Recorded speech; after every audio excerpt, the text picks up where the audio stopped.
कहते हैं कि कलम की ताकत हजारों तलवार से भी ज्यादा खतरनाक होती है, और यही कलम जब एक बच्चा या कहे कि यंग एज में कोई उठा ले या यंगस्टर उठा ले तो कहा जाता है कि वो पूरा युग और समाज बदलने की ताकत रखता है। ऐसी ही एक शख्सियत के साथ आज हमारे स्टूडियो में है और वो है प्रशस्त चौबे जी। प्रशस्त, सबसे पहले तो मुझे बताओ कि इस नॉवेल को लिखने का, एक नॉवेल लिखा है जिसका टाइटल है द लास्ट गांधी, राइट? तो ये नॉवेल को लिखने की प्रेरणा कहाँ से मिली और किस तरह से आपने कहा कि स्टार्ट करना है या नॉवेल लिखना है, लिटरेचर में जाना है? Okay, so thank you so much. First of all actually जो मेरा इंटरेस्ट था लिटरेचर में वो बचपन से ही कहीं ना कहीं था। मेरे घर के बैकग्राउंड को और फैमिली का जो इंटरेस्ट था उसमें मैंने भी हमेशा कोप अप किया। मैंने देखा कि मेरे घर में मतलब पेरेंट्स जो थे, मेरे पापा थे, तो वो मतलब हमेशा से ही वो बुक्स को पढ़ना, बुक्स लिखना, आर्टिकल्स लिखना इसमें इन्वॉल्व थे। तो मुझे भी कहीं ना कहीं इससे एक सटल इंटरेस्ट डेवलप हुआ। एंड बात रही मेरे इस बुक के प्लॉट की, तो कोविड का टाइम था उस समय और मैं उस समय काफ़ी मैगजीन्स और ऑनलाइन आर्टिकल्स पढ़ता था। तो उससे मुझे कहीं ना कहीं एक ये टॉपिक बड़ा रिवीलिंग लगा, बड़ा मुझे इंटरेस्टिंग लगा, इंट्रीगिंग लगा, और उसके बाद मैंने इस टॉपिक को चुना, हल्की सी रिसर्च करी इस पर और फिर मैंने इसको स्टार्ट करा। ओके, आपकी एज की अगर मैं बात करूँ तो जस्ट 17, Right. तो 17 की एज में आपने लिटरेचर लिख के, एक नॉवेल लिख के कंप्लीट कर लिया है। कहाँ से स्टार्टिंग किया? बिकॉज एक टाइम पीरियड तो ज़्यादा होगा। एग्जैक्टली। सो बेसिकली मुझे पूरा 2.5 साल लगे इसको लिखने में। मैंने स्टार्ट किया जब मैं ऑलमोस्ट 15 ईयर्स का था। I was in 10th class. I told you Covid का टाइम था वो, तो उस समय मेरे 10th के जो बोर्ड्स थे वो कैंसिल हो गए थे। So that was the day जब मैंने पहली बार अपनी कॉपी में एक पहला इसका लाइन लिखी थी और पहला प्लॉट डेवलप करके कैरेक्टर्स के नाम लिख के शुरू किया था इसको। तो मुझे इस पूरी प्रोसेस में 2.5 साल लगे। ऑब्वियसली बीच में कई दिक्कतें आई, एग्जाम्स थे मेरे, प्रिपरेशंस थी, कॉम्पिटिटिव एग्जाम्स थे, बट बीच में मैंने इसे कंटिन्यू हमेशा रखा। और फिर लास्ट में जो एडिटिंग होती है, प्रूफ रीडिंग होती है, उसको कुल मिला के मतलब मुझे 2.5 इसका टाइम लगा इसे कंप्लीट करने में। लेकिन बात करोगे स्टार्टिंग की, आपने कहा कि घर में ऑलरेडी सपोर्टिंग या उसी जेनेटिक्स आपको यही मिला है। लेकिन जिस एज की आप बात करें उस एज में युवा जो है वो फोन्स में ज़्यादा हमको मिलते हैं या नशे की लत में मिलते हैं, पार्टीज में मिलते हैं। इस एज में लिटरेचर लिखना, वो भी नॉवेल लिखना, घर में बैठना, कैसे? एक्चुअली थोड़ा सा डिफरेंट चीज़ है ये। कई मेरे जो दोस्त होते हैं वो भी मुझे मतलब काफ़ी आश्चर्य करते हैं कि मैंने कैसे लिख लिया। ऑल्दो मैं ये नहीं मानूंगा कि मैं कोई आइडियल इंसान हूँ इस मामले में, मैं भी फ़ोन का एडिक्ट हूँ हल्का सा। मेरी ऑल्दो कोई बहुत नेगेटिव आदत नहीं है एज सच।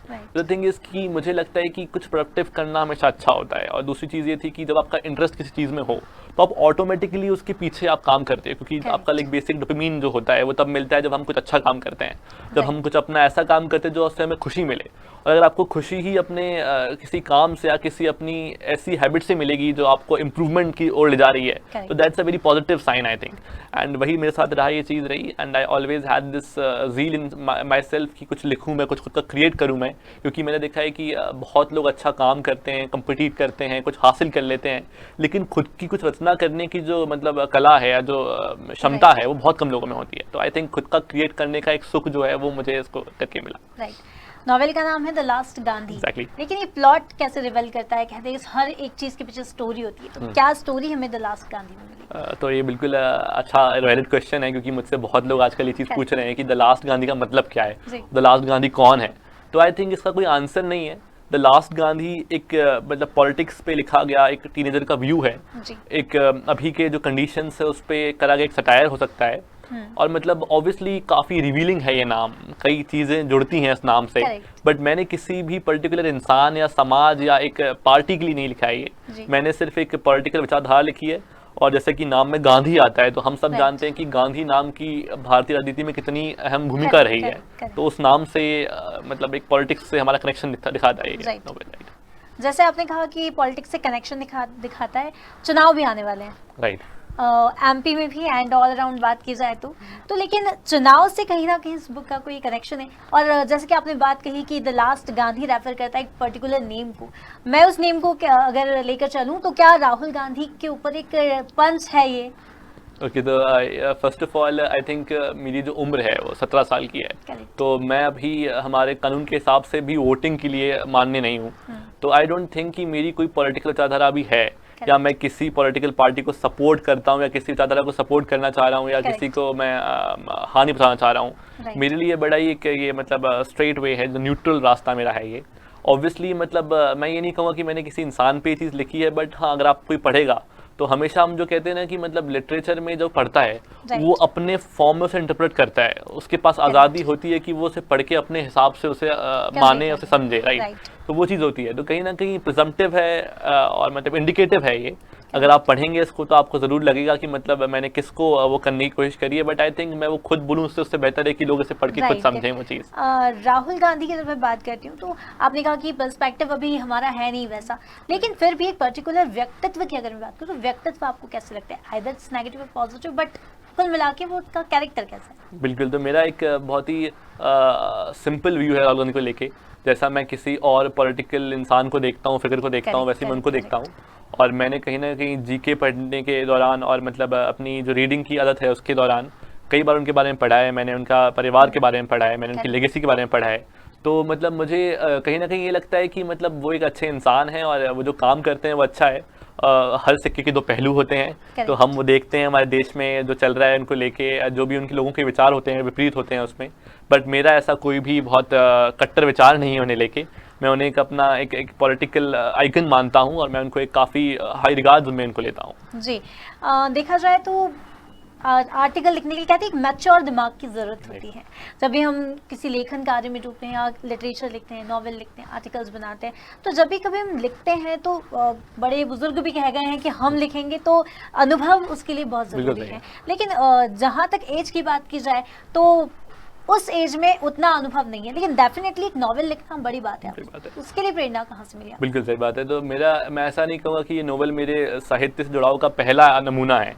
मैंने इससे पहले भी कई बार अपनी और कृतियों के रूप में साहित्य को मतलब सेवा दी है। मैंने पहले कई कविताएं लिखी हैं जिनमें से कई मतलब पब्लिश भी हुई हैं। मैंने एक स्नैप स्टोरी करके कंसेप्ट खुद डेवलप किया था जिसमें मैं खुद अपनी फोटोग्राफी को एक सटायर करंट मुद्दे से जोड़ के समाज के एक टोटल एक मतलब एक एडिटिंग बना के उसको मैं पेश करता था। तो एक वो चीज़ मैं कर चुका हूँ। मैंने आर्टिकल्स लिखे हैं, मैंने अपने स्कूल के न्यूज़लेटर्स में पार्ट लिया है।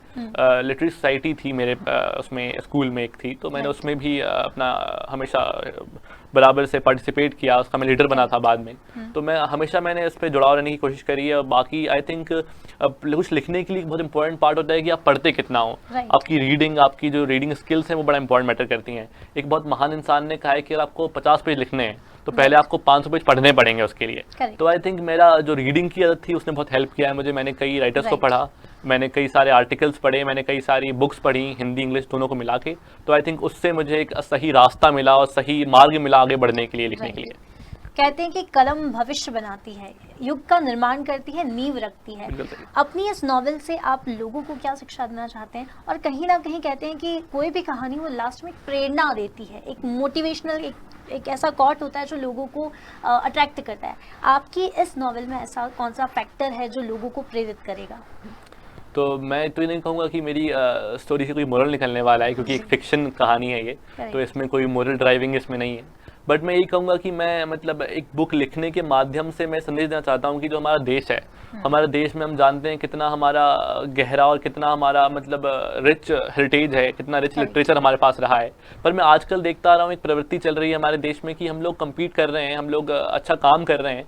हम इंडियंस को दुनिया स्किल्ड लेबर कहती है, बट हमें स्किल्ड क्रिएटर्स नहीं कहती, हमें स्किल्ड जनरेटर्स ऑर्गेनाइजर्स नहीं कहती है। क्योंकि हम कहीं ना कहीं मतलब एक सेम जो पद्धति बन गई है उसको फॉलो अच्छा कर लेते हैं, हम अच्छी नौकरी कर लेते हैं, पर हम कुछ रचने में आजकल काफ़ी पीछे हो रहे हैं। मैं ऐसा नहीं कहूँगा कि ऐसा हो नहीं रहा है, आजकल हम कई चीज़ें देखते हैं। चंद्रयान 3 हमने देखे, स्टार्टअप्स हमने देखे कई सारे जो पूरे विश्व में हमें प्रूव करते हैं हमें। तो आजकल ये चीज़ चल रही है, बट तब भी एक जो कॉमन मेंटेलिटी है लेके जो लोगों के अंदर, वो ये है कि हम एक बने हुए पाथ को फॉलो करके उससे उसका पीछा करके हम वैसे बन जाएं, पर खुद से कुछ नया रचने की जो गढ़ने की कुछ जो क्षमता है वो लोगों में कम होती जा रही है। तो मैं चाहूँगा कि भारत वापस अपनी जो विश्व गुरु की स्थान था उसको वापस ले और वापस कहीं ना कहीं अपना जो क्रिएशन है, इनोवेशन है, उससे पूरे विश्व में अपना नाम करे। बीइंग प्रशस्त, आगे क्या गोल हैं, क्या लक्ष्य हैं? और कहते हैं कि एक 17 की दहलीज पे खड़े हुए व्यक्ति से ही पूछना जरूरी होता है कि आगे क्या फॉलो करना चाहिए। जी सही बात है। तो बेसिकली मैं हमेशा से उस सोच में मानने वाला इंसान हूँ कि जो सीढ़ी अपनी अगली देखता है, अपनी मंजिल नहीं देखता। पर मैं तब भी यही कहूँगा कि जैसे मेरा जो लिटरेचर या जो राइटिंग की हॉबी मेरी है इसको मैं हमेशा कंटिन्यू करूँगा। आई थिंक ड्राफ्टिंग करना आज के ज़माने में बहुत बड़ा एक मतलब एक बहुत इंपॉर्टेंट चीज़ होती है जो आपको हमेशा हेल्प करती है, चाहे कोई भी फील्ड में आप काम कर रहे हो। तो मैं हमेशा इसको बड़ा इंपॉर्टेंस दूंगा। बाकी मैं अभी एक लॉ का विद्यार्थी हूँ, मैं लॉ का स्टूडेंट हूँ, तो आई रियली वांट कि मैं लॉ में कुछ ऐसा एस्पायरिंग नए काम करूँ, कुछ रिसर्च करूँ। मेरा हमेशा से एक बहुत रुझान रहा है रिसर्च करने के ऊपर। मैंने अभी भी कई सारे टॉपिक्स पे काम करना शुरू कर दिया है। तो मैं एक रिसर्चर के रूप में, एक राइटर के रूप में और एक अच्छे लॉयर के रूप में इस देश को अपना जितनी सेवा दे पाऊंगा उतने देना चाहूँगा। आपके पिताजी भी प्रशासनिक सेवा देते हैं। कहते हैं कि जब कोई पुलिस का अगर हम लोग नाम लेते हैं तो घर में अनुशासन, या क्योंकि बाहर भी अनुशासन, तो क्या घर में वो अनुशासन की वजह से ये हॉबीज डेवलप हुई है और इसको कितना पॉजिटिव वे में लेते हैं आप? बिल्कुल, तो मैं ये कहूँगा कि अनुशासन ज़रूर रहता है। हमारे घर के जो माहौल रहता है उससे हम कई चीज़ें सीखने मिलती हैं। एक डिसिप्लिन रहता है, एक डिसिप्लिन लाइफ, डिसिप्लिन फूड मिलता है, वो बात सही है। बट मैं तब भी कहूँगा कि कुछ लिखना एक ऐसी चीज़ है जो आप किसी के फोर्स करने से नहीं कर सकते हो, क्योंकि लिखना मतलब अपने विचारों की आज़ादी, लिखना मतलब अपने सोच का खुला होना। तो आई थिंक इसका जो मेन रिक्वायरमेंट है वो यही है कि आप कितने लिबरल हो अपने विचारों में, कितने लिबरल हो अपने थॉट्स में। तो मैं ज़रूर ये कहूँगा कि पापा से मुझे कई सारी चीज़ें सीखने मिलती हैं।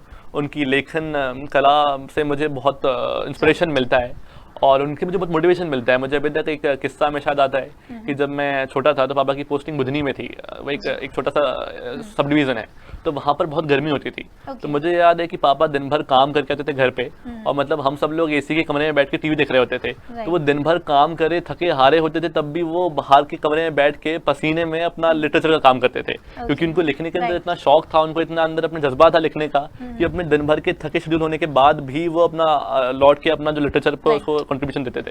तो आई थिंक उन्हें मोटिवेट मुझे बहुत किया है, बट ये विचार मेरे हैं। जी, लास्ट सवाल है मेरा, और आई थिंक ये सवाल ज़्यादा इम्पॉर्टेंट है मेरे लिए पूछना।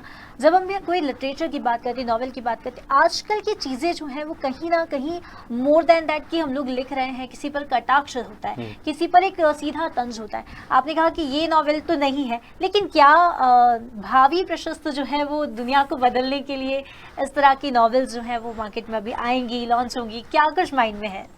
ये तो मेरे बहुत सारे प्लान्स हैं जो लिटरेचर को आगे बढ़ाने के लिए लिखे गए, और मैंने कई सारे प्लॉट्स पे काम करना शुरू भी कर दिया है अपना। अब वो समाज में कितना बदलाव लाएंगी, या समाज में कितना अपना नाम करेंगी, या समाज में कितना कटाक्ष कर पाएंगी, उसका तो मैं कुछ नहीं कह सकता हूँ। वो डिपेंड करता है कि मुझे कितना सपोर्ट मिलता है लोगों से, जनता से। पर मैं अपना काम नहीं रोकूंगा। मैं हमेशा स्वांत सुखाई के लिए लिखता हूँ। रामायण में तुलसीदास जी ने एक कंसेप्ट हमें दिया था कि खुद की खुशी के लिए लिखना, तो मैं उसके लिए लिखता हूँ। तो मुझे सपोर्ट का बहुत लालसा है, बट सपोर्ट ही मेरा इकलौता ड्राइविंग फोर्स नहीं है। और दूसरी चीज़ ये है कि मेरे बहुत सारे प्लान्स हैं आगे को लेके, और मैं एक देशभक्त इंसान अपने आप को मानता हूँ। तो मैं देश के लिए भी बहुत सारे विचार लेके चलता हूँ अपने मन में कि मैं कैसे अपना नाम रोशन कर पाऊँ देश का। आई थिंक हर बच्चे के मन में एक ही चीज़ होती है कि सबसे बड़ा लेवल वो तब पाता है जब अपने कंट्री को रिप्रेजेंट करता है वर्ल्ड के सामने। दैट्स व्हाई क्रिकेटर्स को इतना, पॉलिटिशियंस को इतना वो देते हैं। तो आई थिंक वो करना मेरा सपना है। कहीं ना कहीं मेरा अंतिम लक्ष्य वही है कि मैं एक दिन यूएन में खड़े होकर भारत के लिए बोल रहा हूँ। राइट। प्रशस्त, सोशल मीडिया का ज़माना है और लोग इन्फ्लुएंसर बनते हैं, ब्लॉगर्स बनते हैं, ब्लॉगर्स बनते हैं। आप लिटरेचर लिख रहे हो, बुक लिख रहे हो, कहते हैं कि ये वो जनरेशन है जहाँ बुक सड़कों पर और जूते दुकानों पर, शोरूम में मिलते हैं। उस ये जनरेशन में बुक्स के लिए डेडिकेशन होना, बुक्स लिखना, नॉवेल्स लिखना, कहीं ना कहीं ऐसी चीज़ें, कोई ना कोई ऐसी पॉइंट आपको लगता है कि नहीं ये बुक जो है वो जाएगी और लोगों के पास फिर से अब बुक्स जो है वो? बिल्कुल सही बात है। ये मुझे लगता है कि एक बहुत इंपॉर्टेंट चीज़ होती है लिखने में और पढ़ने में कि वो रेलेवेंस हो उतनी। अभी की जो हमारी बोलते हैं देश काल परिस्थिति जो होती है, उसके अगर अकॉर्डिंग आपने कुछ लिखा है तो लोग उसे पढ़ना पसंद करते हैं। तो मैं ज़रूर मानता हूँ कि इस किताब के थ्रू मैंने अभी की जो करंट सिचुएशन उनको डिपिक्ट किया है, और लोग अगर इसको पढ़ते हैं तो वो आज की जो दुनिया है उससे काफ़ी हद तक जुड़ सकते हैं, और काफ़ी हद तक वो समझ सकते हैं कि मैं किस घटना से किस घटना को दर्शाने की कोशिश कर रहा हूँ। तो मुझे लगता है कि बिल्कुल अगर पढ़ने वाले जो लोग हैं, जो पढ़ने में इंटरेस्ट लेंगे, वो डेफिनेटली इसको पढ़ेंगे। एंड जैसे हम कहते हैं कि डोंट जज a book by its cover, तो वैसे ही मैं कहूँगा कि सिर्फ नाम सुन के या सिर्फ कवर पढ़ के ओपिनियन बनाने से बेटर है कि लोग इस बुक को पढ़ें। तो वो अवश्य जानेंगे कि मैंने ये बुक क्यों लिखी है और मुझे इतना समय क्यों लगा इस बुक को लिखने में। प्रशस्त, आपकी जो बुक है द लास्ट गांधी जी, तो ये कहाँ अवेलेबल हो सकती है, और जो हमारे व्यूवर्स हैं, दर्शक हैं, जो ये बुक को पढ़ना चाहते हैं, उन्हें कहाँ मिलेगी? तो बेसिकली इसके दो फॉर्म्स हैं, एक ऑनलाइन अवेलेबल है, ई बुक अवेलेबल है, और एक पेपर बैक फॉर्म में अवेलेबल है। तो जो ई बुक है उसके जो राइट्स हैं अमेजन किंडल के पास है, तो जो किंडल मेंबर्स हैं उनको फ्री में मिल जाएगी, और जो अमेजन पे शॉपिंग करते हैं या जो उसको विजिट करते हैं वो सर्च करेंगे तो उनको मिल जाएगी, एंड दैट्स जी। Just for 99 rupees. जी। एंड बाकी पेपर बैक कॉपीज़ जो है वो pothi.com पे जो पब्लिशर है इस बुक की, ओके तो उसकी जो साइट है उस पर they can get the paperback copies as well. जी। Yeah.